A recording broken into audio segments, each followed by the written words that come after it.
Magaganda yung mga saluyot dito, kaya kukuha na naman ako ng pangtanghalian. Isasama ko sa bulaklak ay puso ng saging. Magpapakailokana ulit ako, guys. Tingnan natin ang mga saluyot natin sa baba. Yan, do you see that? Diba? Baka kasama pati yung kuko ng paa ko na with patay na kuko. Diba? Pwede na tong isama sa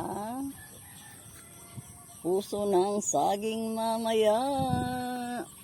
Yan, upo ako. Yan. Nakaupo na ni. And mangunguha ako ng yan. Tignan natin. Yan na.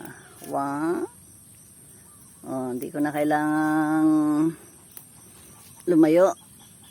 Ito lang sa paikot sa akin ay may mga saluyot. Gaganda solve na naman si Mir ng Ilocana mamaya. Tagal ng matagal-tagal na rin nung ako'y makakain ng saluyot, kaya enjoy mamaya kapag ulam ng saluyot.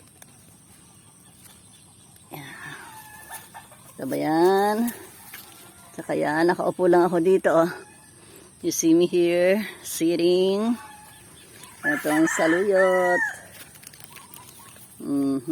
Paplastikan ko sana yung aking kuko para hindi mamansya. Pero, carry na yon.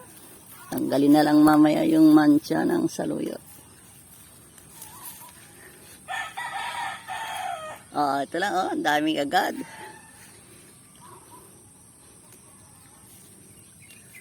Ang dami agad. Wow na wow.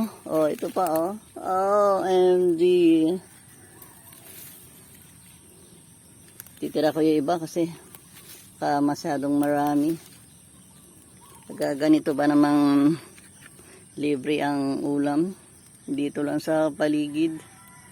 Solve na solve ang tanghalian ni Aling Mirna, Sales Lola Mirna, Tandang Mirna. Okay na ito, sabi nga.